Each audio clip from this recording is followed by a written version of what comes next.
ورد في الحديث: يا موسى، الله سبحانه وتعالى يخاطب موسى: يا موسى، كذب عبدي يدعي أنه يحبني، فإذا جنه الليل نام عني، أليس كل حبيب يخلو بحبيبه؟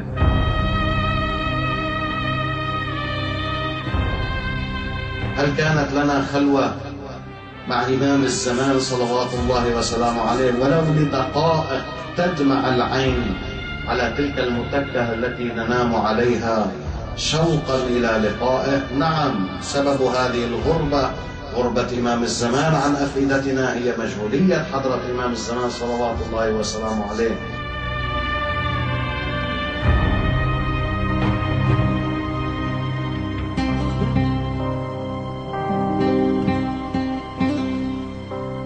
إن إمام الزمان هو تلك الشعلة التي اسمها قلب فاطمة، ولو نظرنا، ولو كانت لنا عيون تستحق أن تنظر وتشتاق إلى فؤاد فاطمة وقلب فاطمة لكنا نبكي.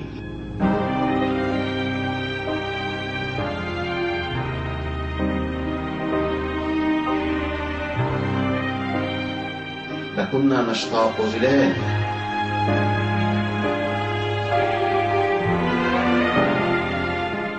لا نشتاق إليه فرارا من مشاكلنا. أكثر الناس تتوجه إلى حضرة إمام الزمان صلوات الله وسلامه عليه حتى يخلصها من همومها ومن مشاكلها، لكن في أي زمان نحن استطعنا أن ننظر إلى إمام الزمان شوقا إلى لقائه؟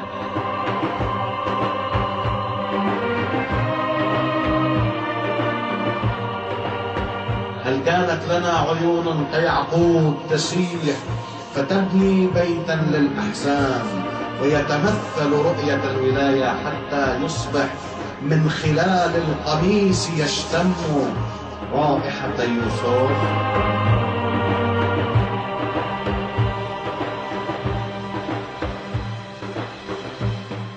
وهل نشم نحن رائحة أولياء حضرة إمام الزمان؟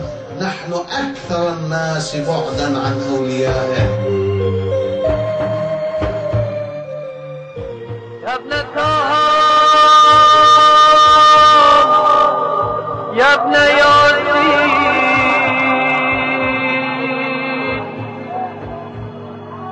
يا ابن هيدر،